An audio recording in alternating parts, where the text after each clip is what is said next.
Next up, we have J. Andrew Medina.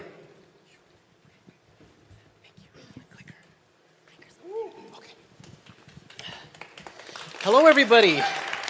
So you can call me Drew, and I love using Blender to help me visualize science things. So we all know how computers and programs like Blender process color. It's 3 little letters that we all know very well. And that gives us a hint as to how the human brain processes color because, well, it's based on human vision. However, not all humans see the same way.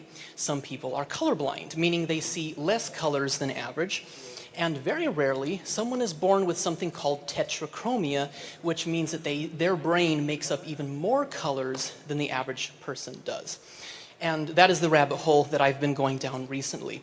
But before we try to visualize what their colors look like, let's take a step back and try to simulate the world from a colorblind person's perspective. Let's see, how can I get the video to play? Can we get the video to play? Well, anyway, the video is not playing, but I made a little node in shader nodes that can take any video or image and convert it from RGB into how a colorblind person would see it. So everything that is blue turns into cyan, which most of us think of as a light blue anyway.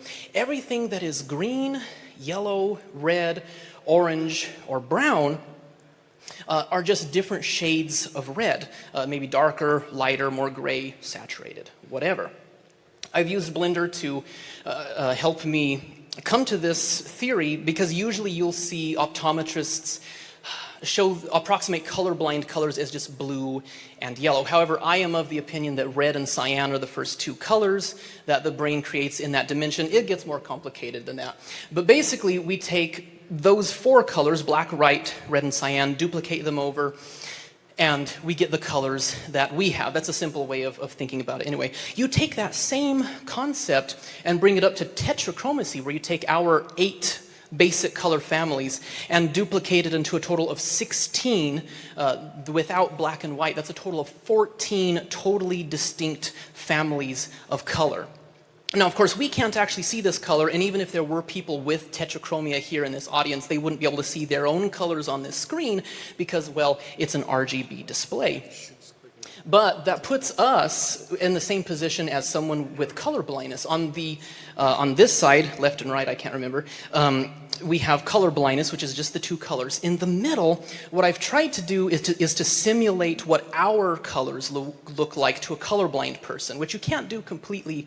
Basically, I've taken cyan and split it into 2 darker versions of cyan to represent green and blue, which is a good enough approximation, but still a colorblind person can't see what green and blue actually look like. Well, now there should be a video here too, but it's probably not going to play. That's okay.